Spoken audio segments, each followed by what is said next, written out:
Welcome to the series by Christopher Peter, part of your experience with the Christopher Peter Review.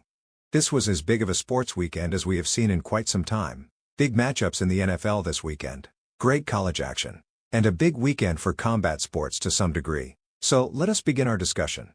The NFL week started with a battle for first place in the NFC East between the upcoming Washington Commanders and the rising Philadelphia Eagles. The Philadelphia Eagles were favored at the beginning of the year to win the division, but they let the lead slip off their fingertips with an early upset loss, while the Washington Commanders took the mantle as they try to change their culture from one rift with controversy to one that can focus on football. Like the Harris campaign and Democrats this month, the Washington Commanders had a bad time in the state of Pennsylvania over the last 2 weeks.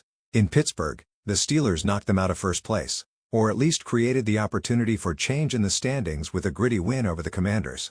Now, my beloved Philadelphia Eagles created some breathing room with a decisive win, despite a rare off day by our normally reliable place kicker in Jake Elliott. The margin of victory should be a touchdown higher because of the 2 missed field goals and extra point, but everyone is entitled to an off day, especially a kicker who has given us many great moments. The Eagles did not play their finest game, but the offense was productive throughout the game, and the defense really had their way with the Commanders for the vast majority of the night. Jalen Carter played every snap and seemed to be in the backfield all night long. The Eagles are really finding their identity, and it starts with the run as it always has. Speaking of Pittsburgh, the Steelers faced their own division rivalry game this Sunday, which also was their first division game. The Steelers seem to have the magic formula against the rivals in the Baltimore Ravens. The Ravens cannot seem to win in Pittsburgh or in Baltimore against the black and yellow, and this weekend was no different. The Steelers played a close game against the high-powered Ravens attack, but when it mattered most, like always, the Ravens came up short, failing to tie the game late with a 2-point conversion try. The Steelers simply stayed ahead of the Ravens, and their rival could not keep overtaking them in the low-scoring affair.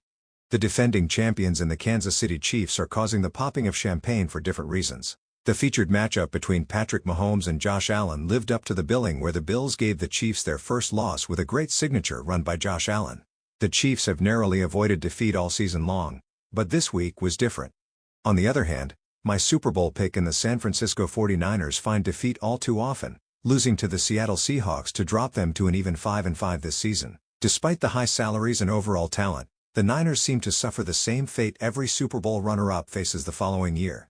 Are the New York Jets the most fascinating underperforming team in recent league history? So much potential and talent, but they cannot buy a win this year. Despite having one of the best throwers of the football in Aaron Rodgers, one of the best wideouts in Devontae Adams, and so much young budding stars, the team loses every week.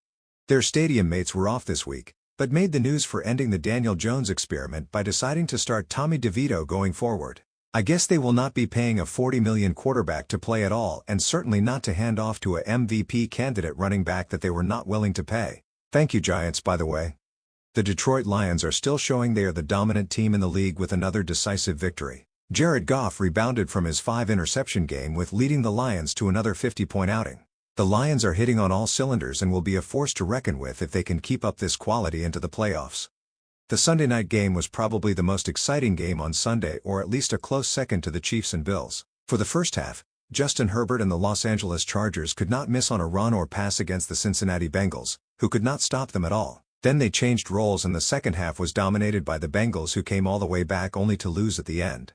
I found myself feeling some level of sympathy for the Dallas Cowboys as the Houston Texans just ran away from them early, with Joe Mixon doing the too short jab early in the game. Dominating a team missing a lot of talent is not something to brag about, especially a week after choking on Sunday night. But the Cowboys are pretty bad right now. The Cardinals continue to lead the West. The Denver Broncos seem to have found their quarterback, and another blocked kick decided the Green Bay Packers and Chicago Bears game, where the Bears blew the chance to end the Packers' domination of them. Rodgers may be gone from the NFC North, but Jordan Love is doing his best guardianship of their division rivals. Now, let us talk about college football. Georgia won an exciting game against the Tennessee Volunteers in Athens, where the Vols simply could not take advantage of opportunities late. The Bulldogs appear well poised for the 12-team playoffs, as they are clearly one of the better teams in the nation despite their 2 losses. The Texas Longhorns won close, but continued to make it to the SEC championship games and the playoffs in their first season in the new SEC. The Florida Gators are avoiding the temptation for regime change, but they were rewarded with a victory of LSU. The Rutgers Scarlet Knights are bowl eligible with their win over the University of Maryland.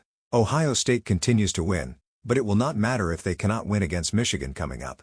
Oregon continues to lead the nation with their close win over the Wisconsin Badgers. The realignment and updated college football playoff is great. It really is.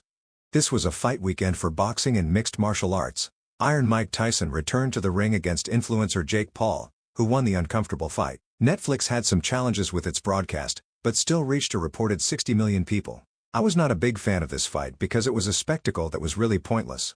Fighting a person more than double your age and out of the sport for decades is not really an accomplishment. But I do respect what Jake and Logan Paul do for combat sports, and them both finding their own path in the sport. The biggest and most overlooked outcome was Amanda Serrano losing controversially. The big event in the UFC was the long-awaited matchup between Jon Jones and Stipe Miocic, which was a knockout victory by Jones, both of whom have fought rarely in recent years. And Jones is looking to avoid a unification bout that he does not see as helping his iconic but tainted legacy. Will Jones and Tom Aspinall fight? A great weekend of sports. How about the great reaction from the crowd for President-elect Donald Trump?